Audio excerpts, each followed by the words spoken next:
It began on a Thursday. Not the kind of Thursday you remember for any particular reason, but the sort that dissolves gently into the blur of your calendar, soft and silent. That morning, Elias found himself walking a path he did not plan with a suitcase that seemed lighter than it should be, and a heart that had forgotten how to feel surprised. He was neither young nor particularly old, one of those quiet men who move through life like punctuation between other people's sentences. His work had ended, his apartment was emptied, and the world no longer demanded anything from him.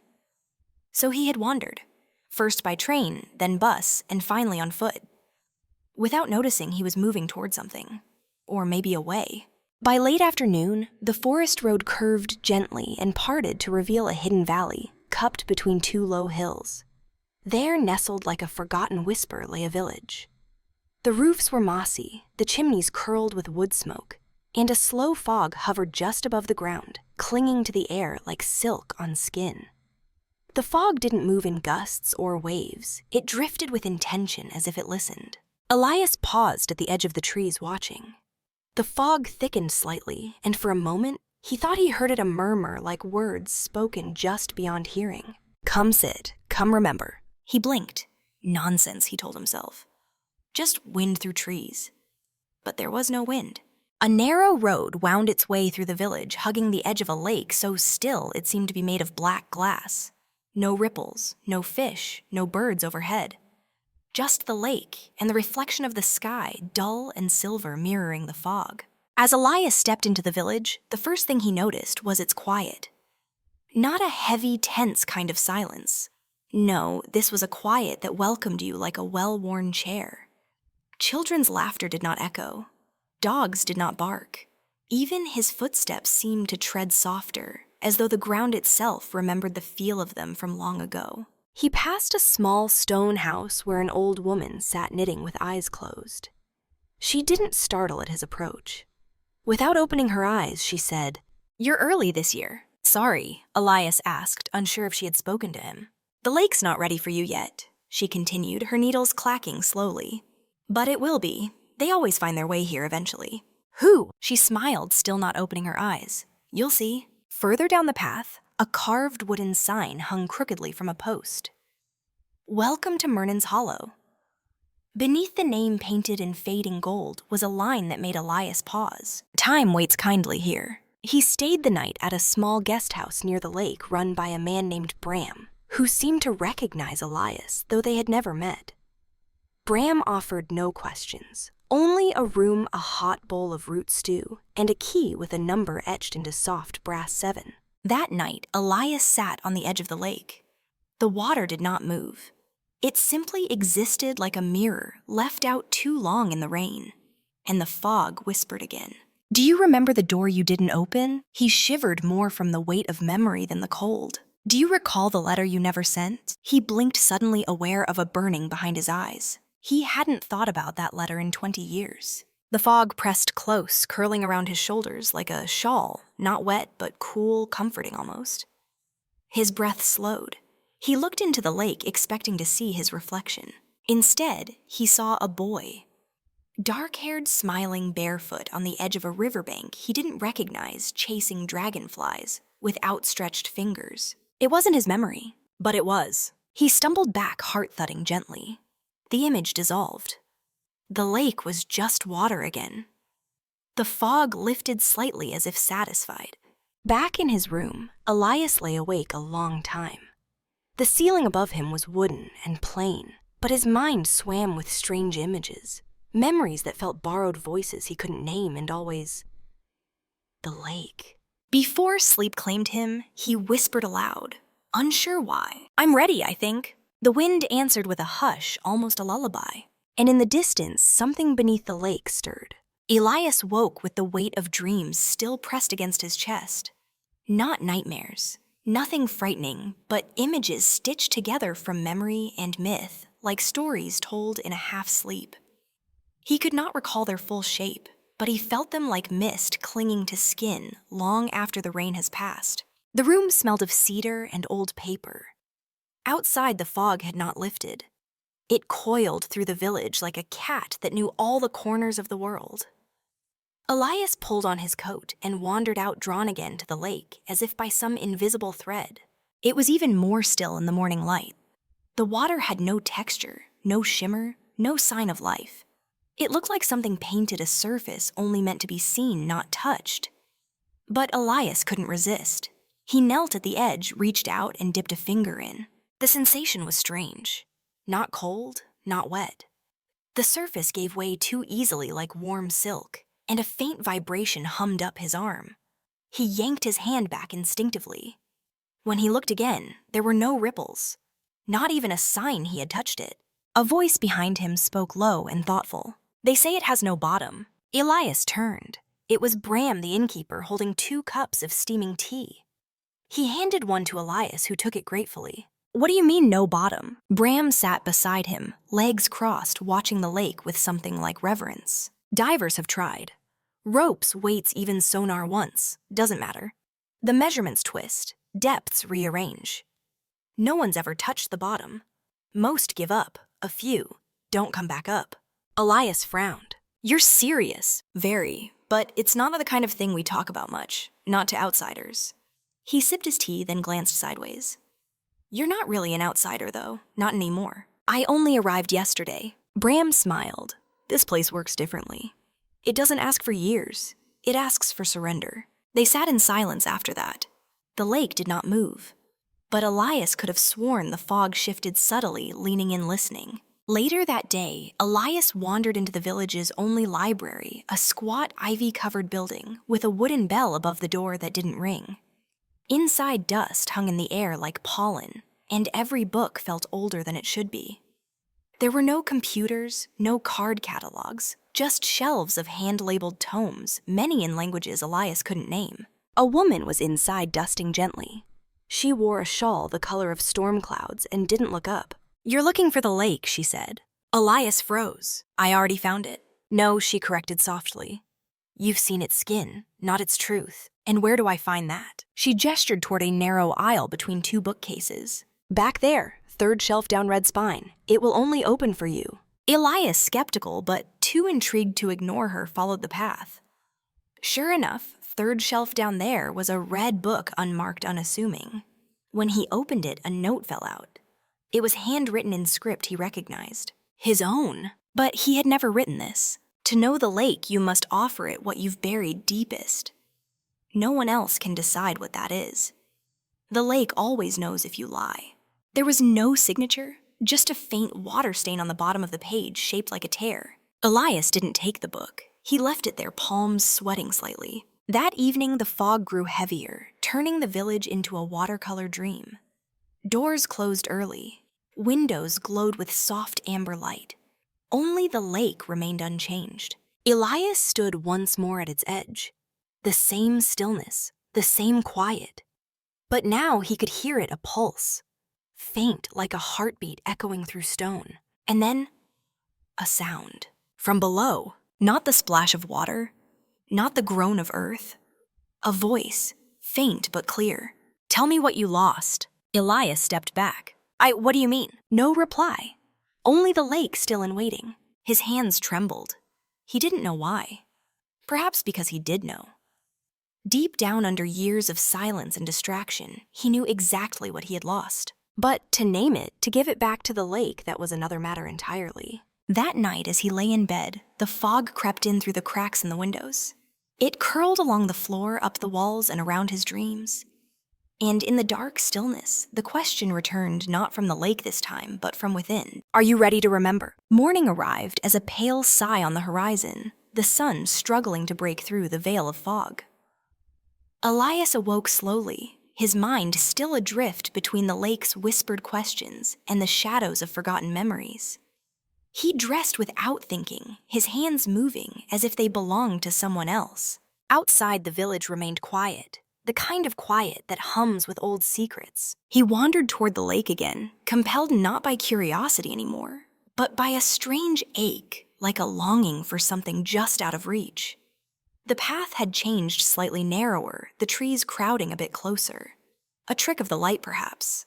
Or perhaps something deeper. As he approached the lake's edge, he saw her. She stood with her back to him, long hair loose down her back like ivy, her dress the color of moss after rain. It shimmered slightly not with magic, but with memory. Like silk worn so often it had absorbed the stories of its wearer. She was barefoot toes curling gently into the damp soil, unmoving. Elias stopped. The moment felt delicate, as though any sudden sound would cause the entire world to unravel. "You're late," she said softly. Her voice was calm, like a melody hummed from behind a closed door. She didn't turn around. "Do I know you?" Elias asked, though the answer was already forming somewhere deep within him. "You did. In another version of your life, one you left behind." He didn't respond. Words felt too loud, too heavy. She turned to face him. Her face was not extraordinary in the way one might expect. Not ethereal or blindingly beautiful. But there was something about her that made the air feel thinner. Her eyes were lake-water gray, and in them swam entire seasons of joy and grief. Her smile was small, but knowing the kind someone wears when they've lived through the endings of many stories. "You came back," she said. Elias shook his head slightly. "I don't remember ever being here." "Not here," she replied, placing a hand lightly on her chest. "Here." And then she stepped forward slowly until they stood just a few feet apart. The fog danced around her, parting at her ankles, as if reluctant to touch her. "You dreamed of the lake when you were a boy. You drew it in the margins of your schoolbooks. You whispered its name in sleep. Even though no one ever told you it existed, part of you always knew." How Elias asked, his voice nearly a whisper. "Because memory isn't always linear," she said. "And longing isn't always based on fact. Some places call us because a piece of us never left." He didn't understand, not entirely, but he didn't need to. Her presence answered something he had never known how to ask. "What do you want from me?" he asked. Nothing, she said. "But the lake does. It wants the truth." "I don't know what that is." "You do," she said. "But you buried it beneath years of silence. You left it behind in the house with the blue shutters. On the night you didn't say goodbye. In the letter you never mailed." His breath caught. That was a long time ago. Time is shallow here. Emotion is not. The fog around them thickened, yet it felt warmer now, as if her presence changed its nature. She extended her hand, palm open. "Come, the lake remembers you. Let it show you what you forgot." He hesitated, but something in him, perhaps the same something that led him here, moved his feet forward. He reached for her hand. Their fingers met and the world blinked. The lake shimmered, not with light, but with reflection, not of the sky, but of memory. Suddenly, Elias was no longer standing by the lake's edge. He was in a kitchen with sunlight spilling through windows, the smell of orange peel, a woman laughing in the next room, his own hands younger holding a photograph. Then another blink. Now he was on a train watching rain blur the countryside, holding a letter in his lap, his own name written in familiar handwriting. Another blink. The fog receded. They were back by the lake. He pulled his hand away. "What was that?" "Glimpses," she said. "Pieces of the life you chose not to live." He sat down suddenly, tired. The weight of those fragments pressed against his chest. "Why are you showing me this?" She knelt beside him, her green dress pooling like moss on stone. "Because the lake can only give what you're willing to remember. And you've started to remember." He looked into her eyes, and for a moment he saw not her but himself reflected in her gaze as he might have been. "Will I see you again?" She stood, her hair dancing with the fog. "I never really left." Then she turned and walked into the mist. Elias sat alone by the lake, the silence no longer empty, but full of what had been, of what might have been, and what still could be. And somewhere beneath the surface, the lake shimmered with stories not yet told. That night, sleep came for Elias like a tide, slow, steady, and irresistible. He didn't fight it. The pull was too deep, the weight behind his eyelids too heavy. And as the last of his waking thoughts faded, the lake crept into his dreams. But this dream was not his own. He stood in a room he did not recognize, walls of warm clay. A window open to a dusky evening. The scent of jasmine floated on the breeze, and somewhere nearby a song hummed low and sweet. A child's voice, a lullaby he almost knew. Elias looked down. His hands were smaller, younger. There was a pencil smudge on his thumb, and he was holding a folded piece of paper worn at the creases. He unfolded it carefully. It was a drawing of the lake. Not quite accurate, but unmistakable. In the corner, in looping, childish handwriting, were the words, "For when I forget." The moment shimmered like heat over asphalt. Elias blinked. Now he was older teenaged, perhaps standing in the rain beside a bus stop. The sky was dark, the street empty. His backpack was soaked through, and he was clutching something to his chest. Another letter. His name on it. But not in his handwriting. He didn't open it. He just stared. The scene shifted again. A memory reshuffled and replaced. He was seated in a library, tall windows, dust motes in the air. A girl sat across from him reading aloud. Her voice wavered slightly on the edges of the words, but she smiled through it, and he remembered that smile. Not as something he had seen, but something he had lost. He tried to speak. "Who are you?" The girl looked up. Her face blurred like a reflection disturbed by ripples. "I was the story you never finished." Then the world fractured. The dream spun inward like a whirlpool, pulling Elias through scenes and sensations that felt like echoes rather than events, snippets of lives' unlived choices, unmade. A wedding toast where he sat alone. A field where someone waited and he never arrived. A porch light left on too long. He awoke with a sharp breath as if resurfacing from deep underwater. His chest heaved. The room spun. Outside the window, the fog had turned golden, touched by the first light of morning. But the feeling did not leave him. He had dreamt someone else's life, and yet he knew it had been his. Downstairs, Bram was stirring the embers of the hearth. Without looking up, he spoke. "The lake shows you what you leave behind. Not just in time, but in potential." Elias sank into the nearest chair, rubbing his face. "These dreams, they're not mine, but they feel like mine." "They are yours," Bram said, pouring tea into a chipped ceramic cup. "Just not from the path you walked." Elias took the tea. It tasted faintly of mint and ash. "I saw a child, drawing the lake, a letter, a woman reading. They're like ghosts of another me." Bram nodded slowly. "The lake holds every version of you that could have been. It doesn't forget. And sometimes when the fog is thick enough, it lets you remember." "Why?" "Because forgetting is comfortable," Bram said. "But it costs you something. You forget the grief, yes, but also the wonder. You forget pain, but also courage. You forget her." "The woman in green, she exists," Bram said, "but not in any single timeline. She's part of what you left in the lake." "But why is she so real?" Bram looked at him, eyes deep and steady. "Because memory isn't just a record, it's a force. When enough longing gathers, it begins to shape the fog, to shape her." Elias fell silent. Outside, the lake waited, as it always did, as it always would. That afternoon, he returned to the shore. The same spot, the same stillness. And in the silence, he whispered, "I remember the drawing. I remember the bus stop. I remember the silence I chose." The lake didn't respond, not with sound. But the water shimmered faintly, and for a heartbeat, he saw his reflection ripple and change. Not older, not younger, just different. And behind him in the mirrored surface stood the woman in green, smiling. The inn was quiet, but not asleep. It never really slept. Elias noticed it on his third night, the subtle hum behind the walls. The soft shuffle of footsteps at odd hours. The faint creak of stairs long after midnight. It wasn't restless, it was alert, like a place waiting for something. Or someone. The hearth in the common room always glowed even when no one had stoked it.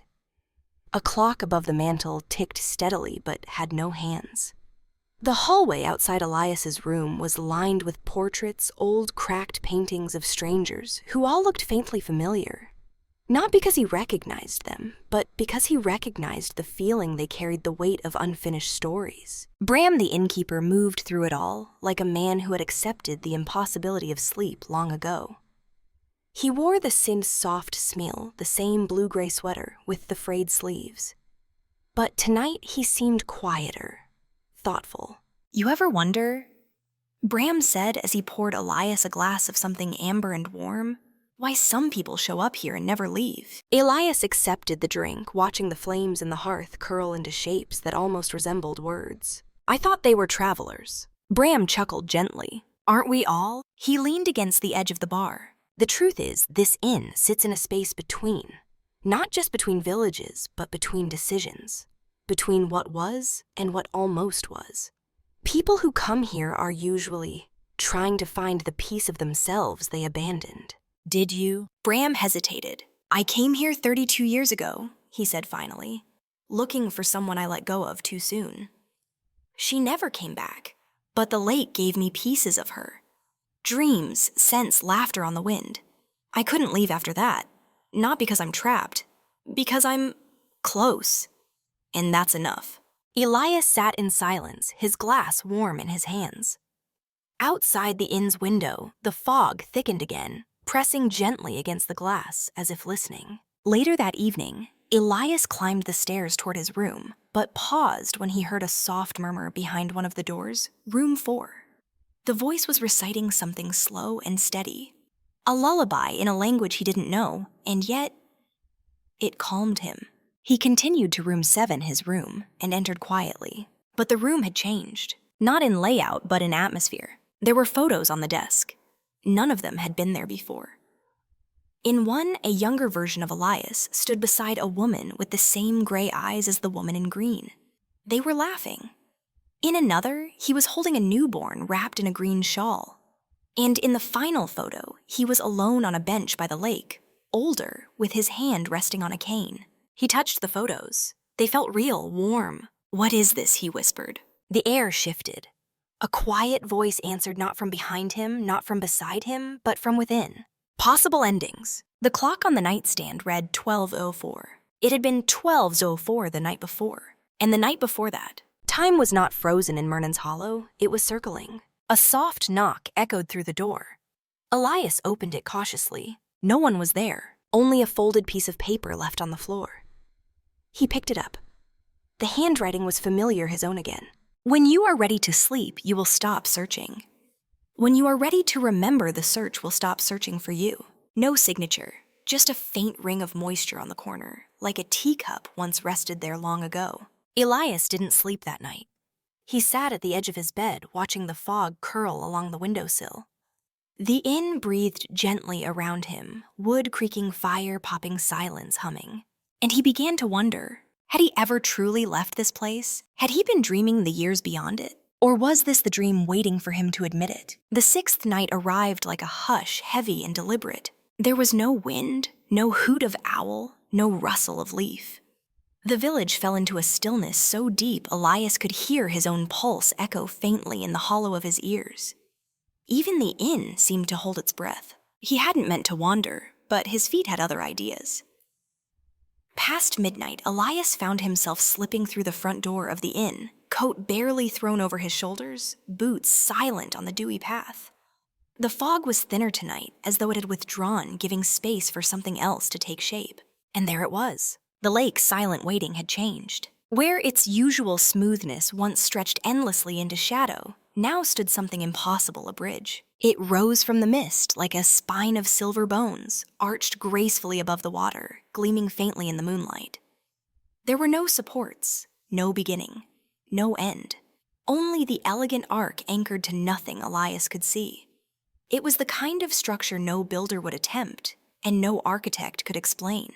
He moved closer. The ground beneath his feet softened into loam, then into something finer like ash or crushed velvet.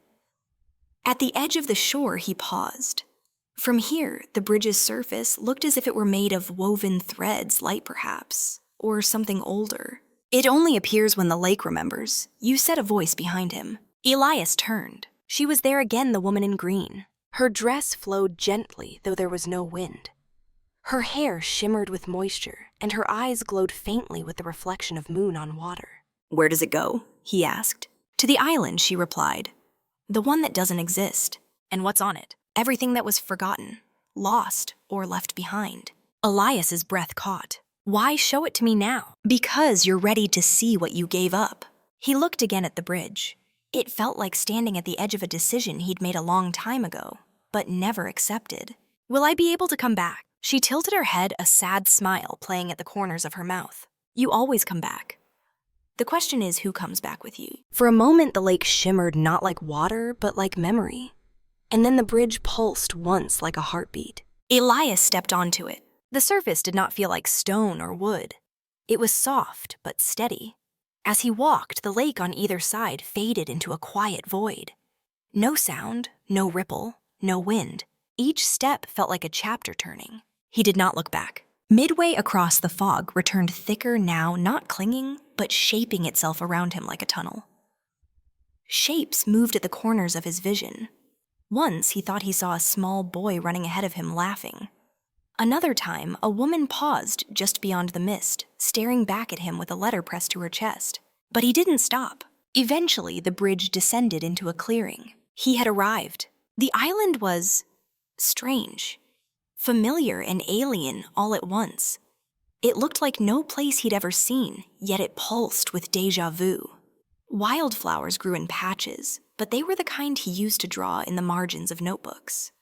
Trees arched toward one another like cathedral beams, their trunks etched with half-written names. And scattered across the grass were objects mundane, yet heavy with meaning. A blue marble, a broken watch, a faded photograph of a man with his back turned to the sea. He walked among them, each one whispering as he passed. "Do you remember me? You left me behind.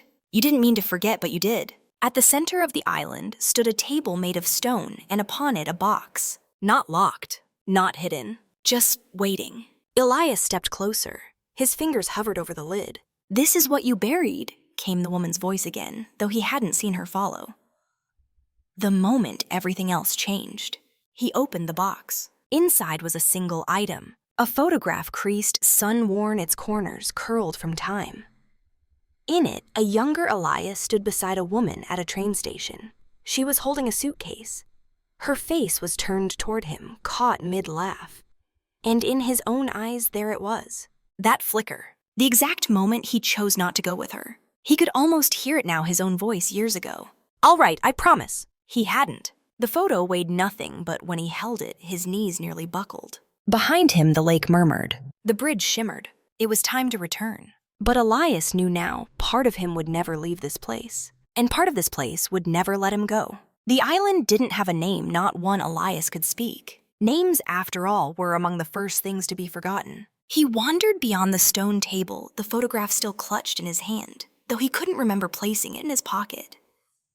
The path ahead was not a path at all, just a meandering ribbon of soft moss, winding past meadows, filled with impossible silence. Here, the wind did not blow. The birds did not sing. Yet Elias heard everything. The air was filled with murmurs, not loud, not distinct, but constant, like the low hum of memories remembering themselves. Each step revealed a new fragment. Not objects this time, but scenes. To his left, he saw a child sitting on a swing set that no longer swayed, holding a crumpled birthday invitation in one hand. Her face was uncertain eyes, scanning a sky that would never bring guests. Further on, a pair of boots rested beside a weathered bench. They were small, perhaps a teenager's. Above them, hovering like smoke, was a hazy outline of a boy, reaching for a door that would never open. His fingers froze in midair, suspended in that eternal not quite. Elias didn't speak, he couldn't. The island wasn't made for conversation. It was made for remembering. There were fields dotted with forgotten melodies, soft tunes without lyrics that hovered just outside of recognition. He could almost whistle along if only he could recall how they ended. One of them made his chest ache, and he knew in some distant version of himself that it was the song she used to hum when she couldn't sleep. She again, the woman with the letter, the voice in the fog, the eyes that mirrored his regrets, the woman in green. He turned a corner and entered what looked like a grove of mirrors, but none reflected him. Each pane instead held a version of himself. Older, younger, bitter, joyful. In one, he was a teacher surrounded by children. In another, a solitary writer, hunched over a desk littered with unsent letters. One mirror showed him standing at the end of a hospital bed, whispering words to someone he could not save. He stared at that version for a long time. The grove sighed gently. Beyond it was a circle of benches arranged around a pool that shimmered not with water, but with memory itself. Not solid, not liquid, but something else. Something that flowed sideways. A woman sat beside it. Not the woman in green, this one was older, her silver hair braided with dried flowers. Her dress was stitched with tiny pieces of fabric, like a patchwork made from dozens of lives. She looked up as Elias approached. "You've come far," she said, voice dry but kind. He sat opposite her. "What is this place?" "A resting ground," she said, "for what people discard too soon. Promises, dreams, grudges even. Everything they didn't want to carry but couldn't quite bury." She dipped her hand into the pool. For a moment, Elias saw a memory ripple across the surface, a wedding in a field.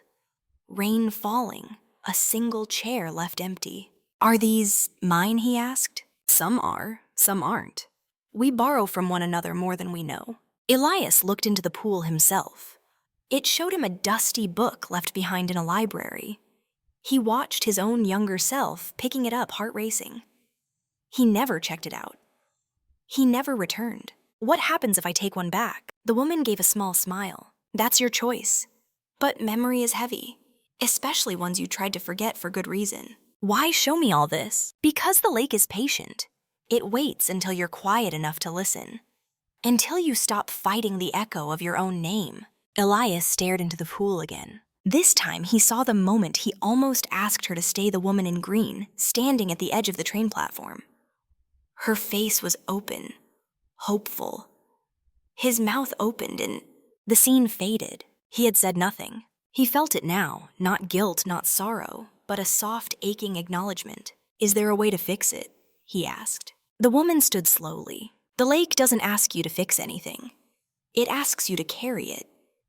That's all forgotten things ever want to be carried. Not denied, not rewritten, just remembered." She left him then, fading into the grove. Elias remained beside the pool a long while. Eventually, he rose, not because he was finished, but because something in him had shifted. The ache didn't go away, but it no longer frightened him. It grounded him, gave shape to something that had once been hollow.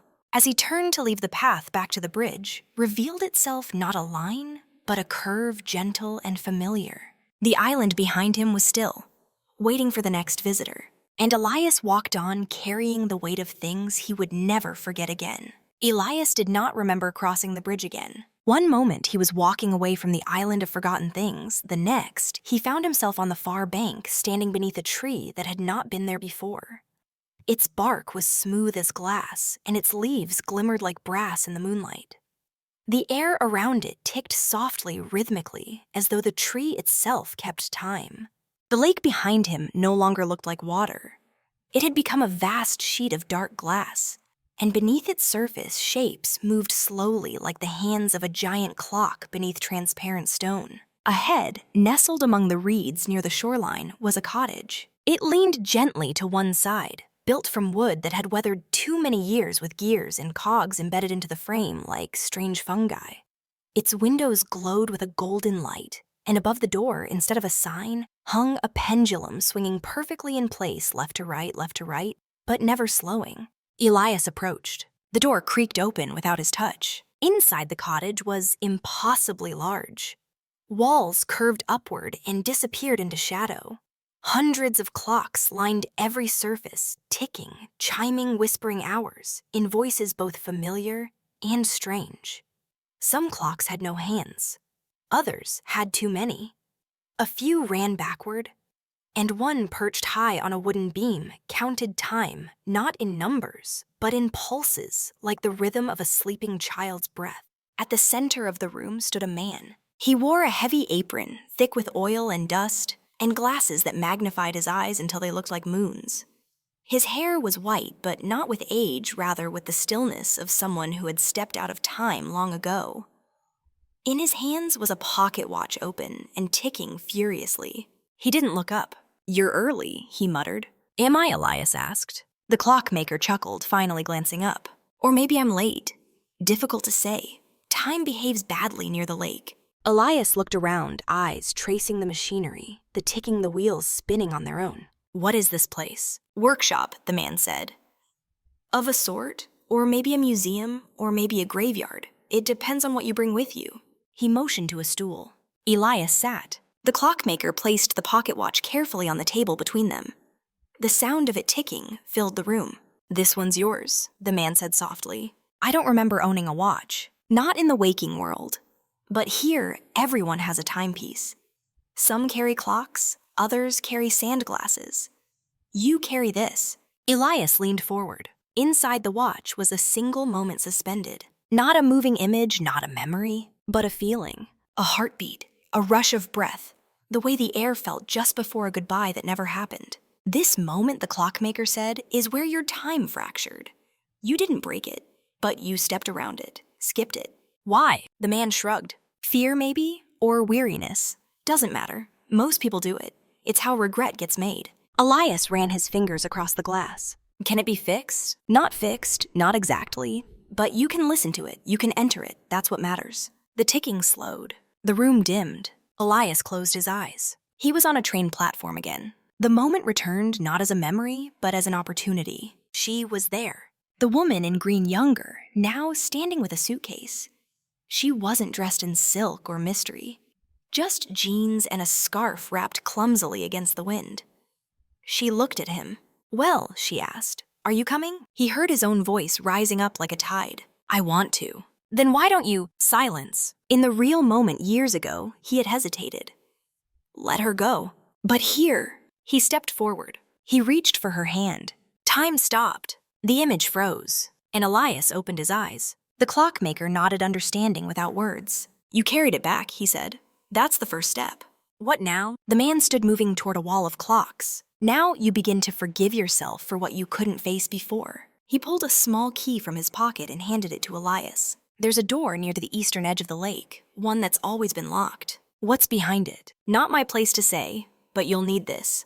Elias held the key. It was warm. As he turned to leave, the clocks all chimed at once, dozens of tones ringing in strange harmony. But the pocket watch remained silent, waiting. Elias stepped out of the cottage and back into the mist, the key clenched tightly in his fist. And far beneath the lake's still surface, a hidden gear clicked softly into place. The next morning arrived without light, not because it was stormy or dim, but because the fog had grown thicker than Elias had ever seen it. It rolled across the village in waves, clinging to rooftops, swirling in narrow alleys, wrapping trees in gauzy silk.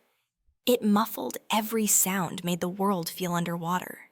But Elias felt no fear. There was purpose in the air. The kind that only came when something long forgotten had decided it was time to be found. He walked along the lake's edge boots, pressing into soil that felt softer than usual, almost like memory. In his pocket, the small key from the clockmaker clicked against the coin. He always carried a token from a childhood arcade he no longer remembered visiting. The eastern edge of the lake was wilder, less tended. Trees leaned closer, their branches like watchful fingers. Here, the fog didn't so much obscure as it shaped, making space for paths that hadn't existed yesterday.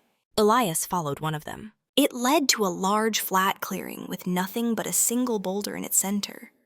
The stone was weathered wide, half covered in moss. But he knew immediately it didn't belong here. It was waiting. He knelt beside it. There was no marking, no inscription, but something tugged at him. Gently, he pressed his hand against the side of the stone. It shifted just slightly. Enough! Beneath it, carefully folded and sealed in a brittle envelope, was a letter. The name on the front was his, to Elias J. Farrow. Do not open until you're ready to remember. The handwriting was unmistakable. His own, but younger, slanted with hesitation, written with ink that had faded to the color of dusk. He opened it. Inside, just one page, a few paragraphs. The edges of the paper were smudged as if someone had held it too tightly for too long. Elias, if you're reading this, then the lake has brought you back. Or forward, or sideways. I'm not sure anymore. Time has always folded strangely here. You may not remember why you wrote this. That's all right. I didn't expect you to.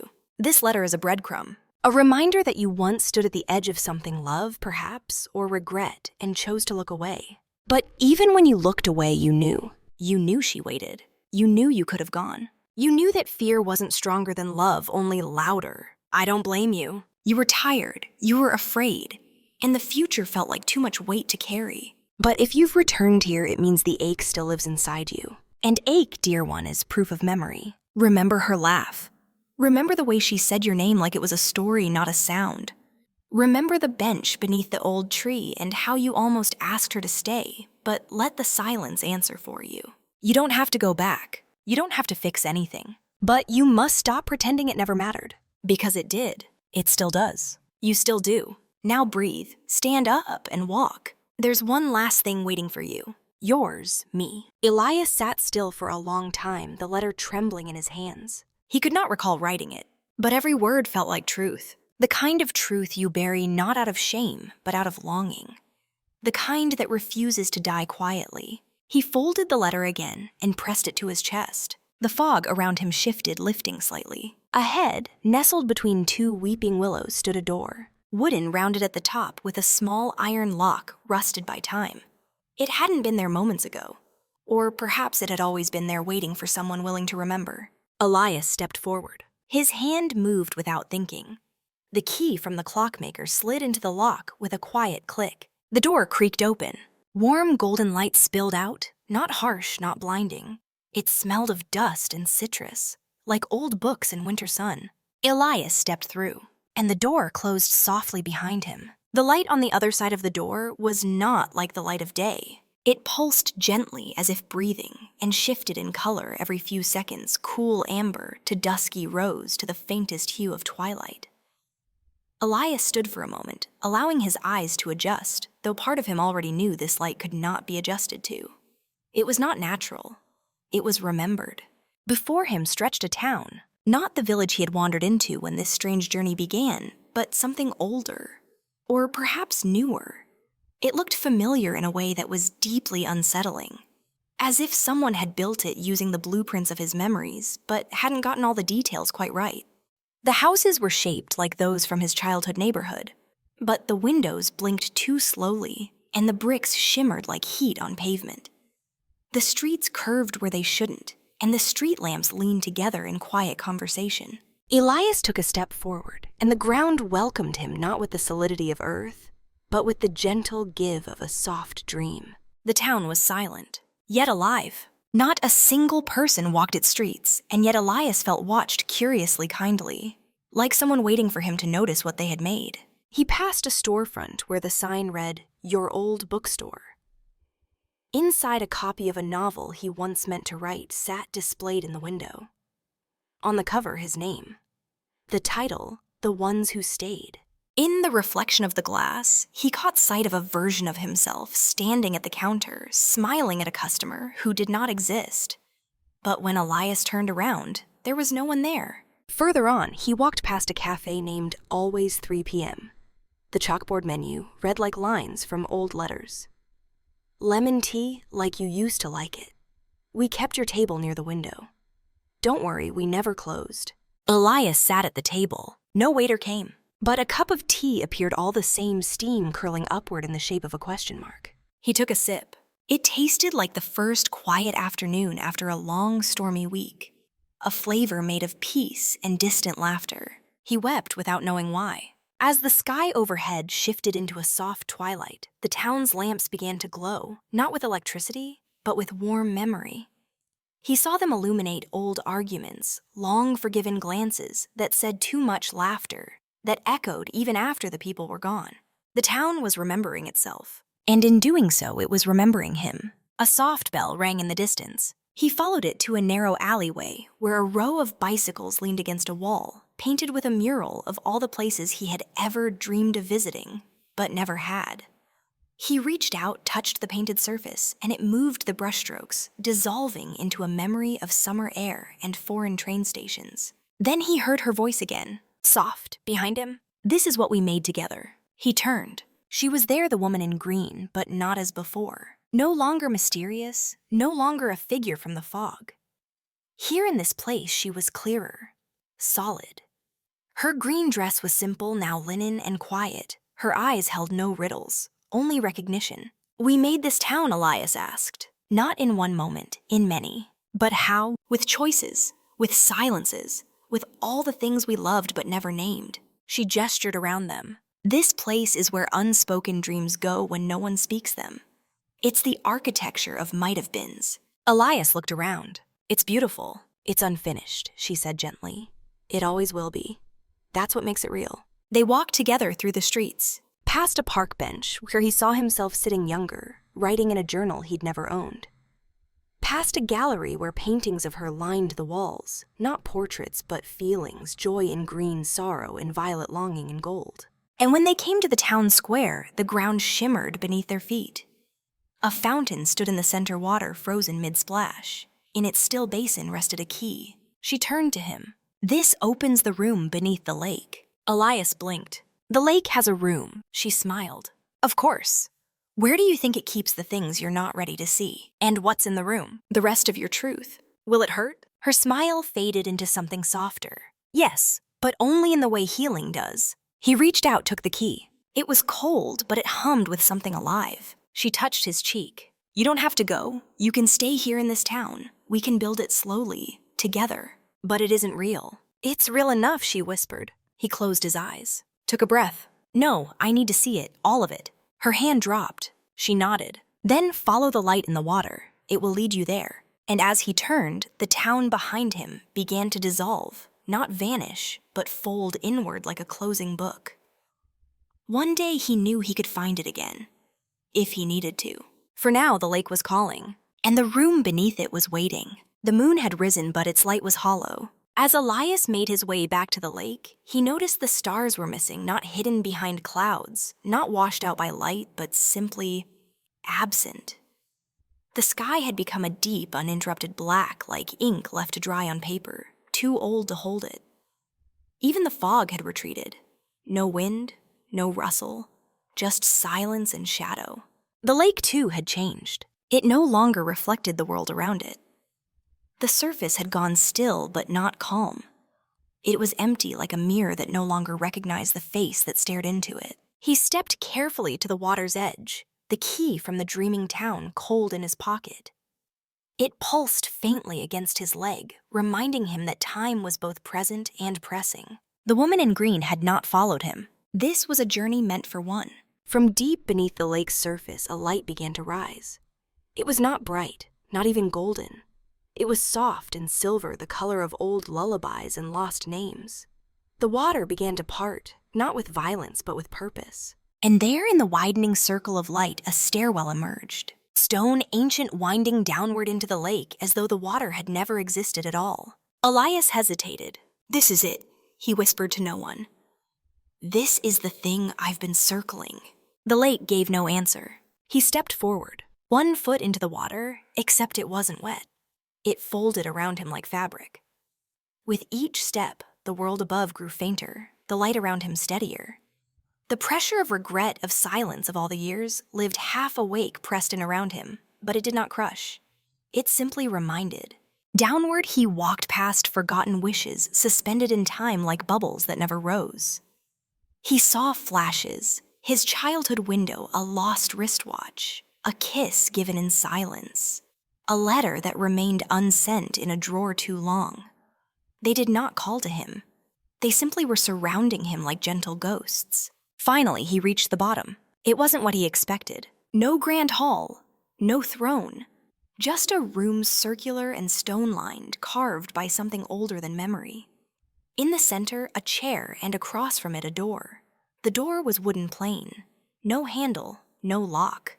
Only a keyhole shaped like the outline of his own heart. He approached the chair first. There, resting on the seat, was a journal leather-bound, cracked at the edges, tied with twine.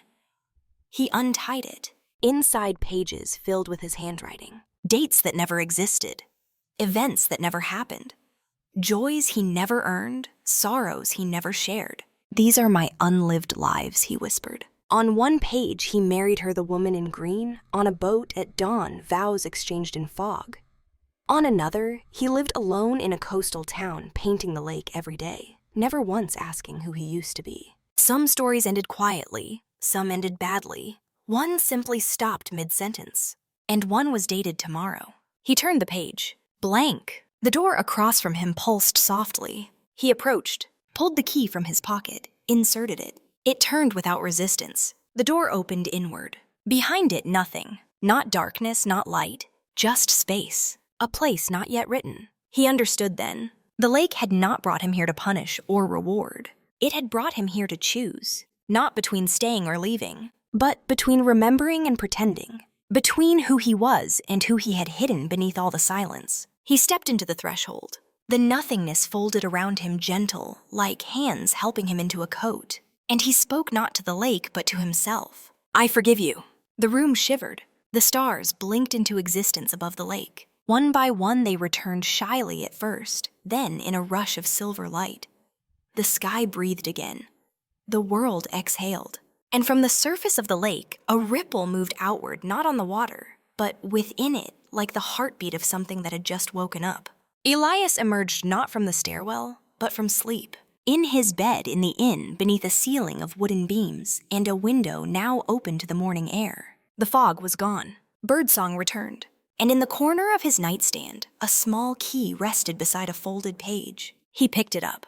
Just one line. The morning light spilled gently across the wooden floorboards of the inn. Everything looked the same.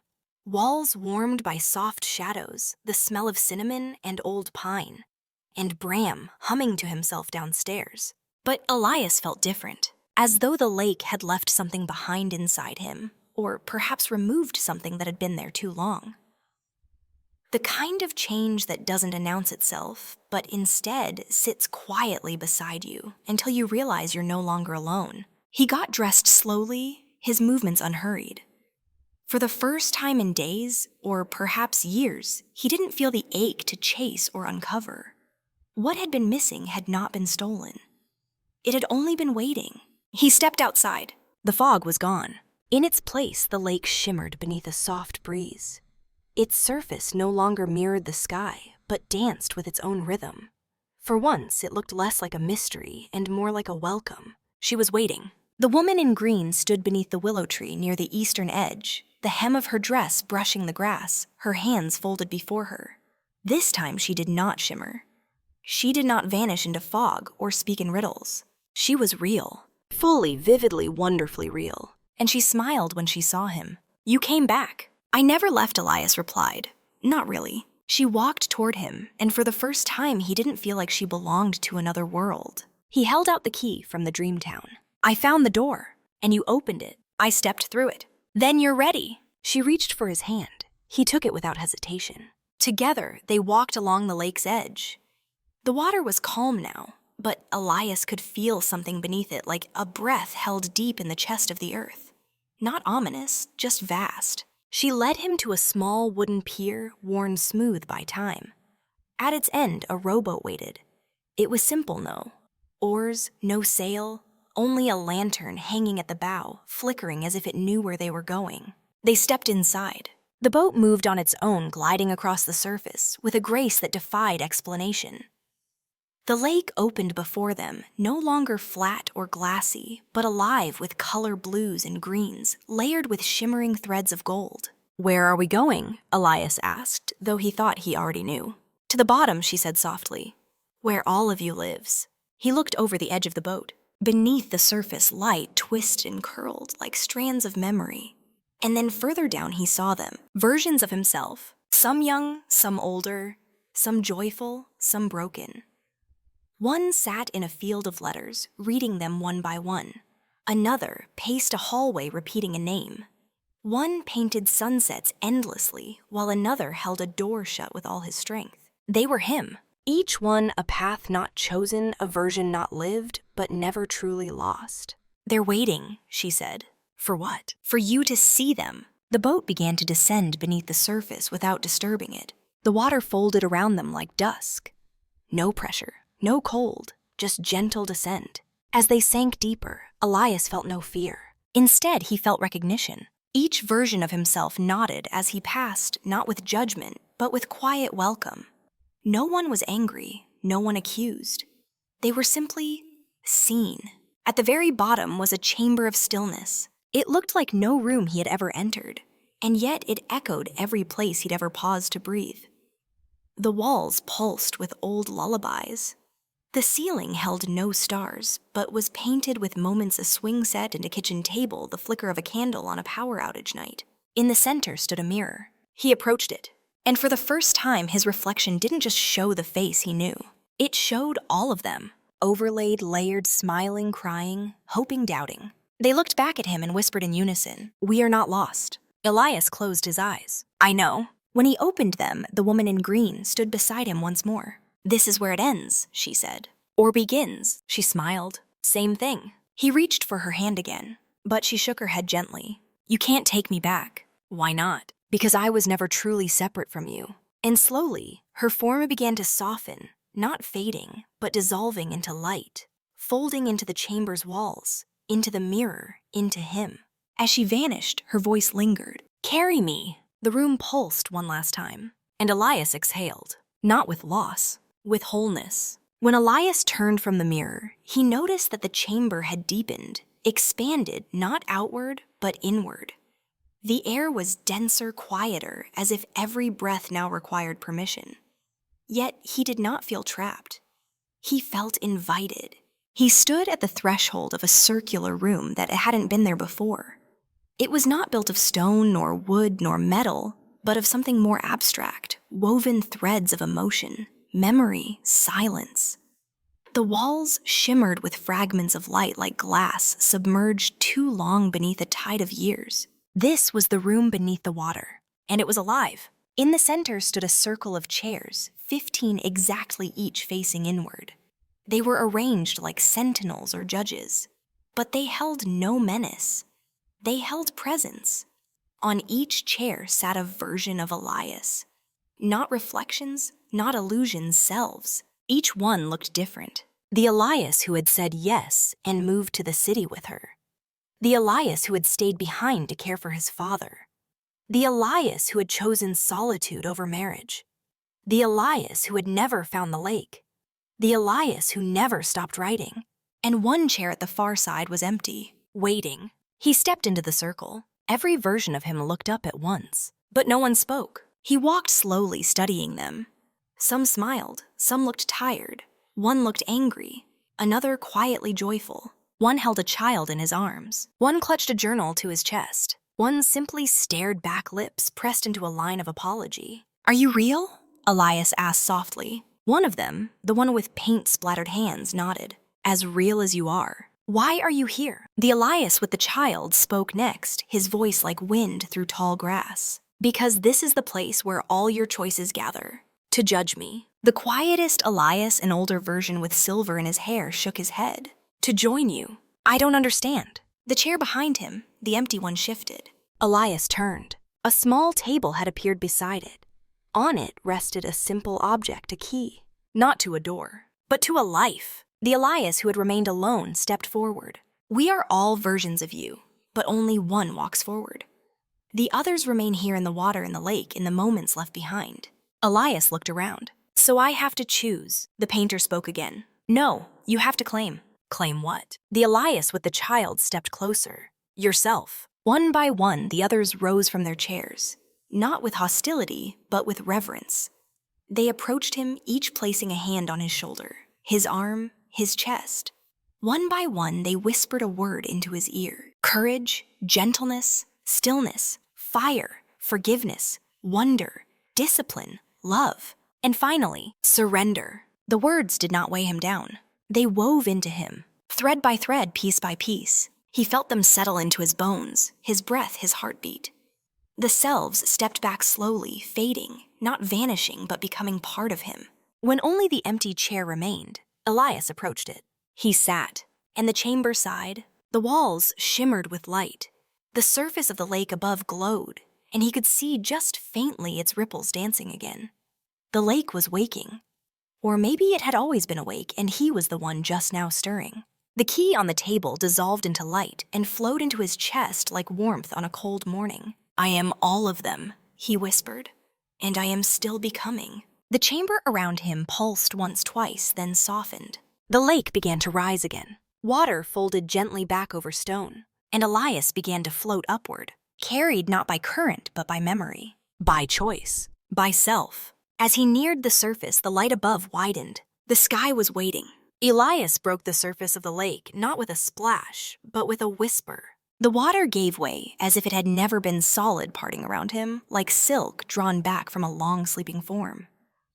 He emerged under a sky no longer empty. Stars now shimmered like watchful eyes. and the moon, low and wide, cast its silver light across the water like a blessing. He drifted toward the shore, not swimming, not paddling, simply carried. The lake had no need for such mechanics anymore. It knew where he was going, and so did he. The boat was gone, the pier too. Instead, she stood at the edge, the woman in green, as she always had, but this time she did not wait in silence. She stepped into the shallows, her hands reaching for his. Elias let her pull him onto the shore. For a long moment, neither spoke. He studied her face, which now held no mystery, no magic, only clarity. Her eyes were still the color of storms and stillness, but the reflection in them had changed. Now they reflected him whole, not fragmented. "You've come far," she said. "And deeper than I knew was possible. Do you feel different?" He nodded.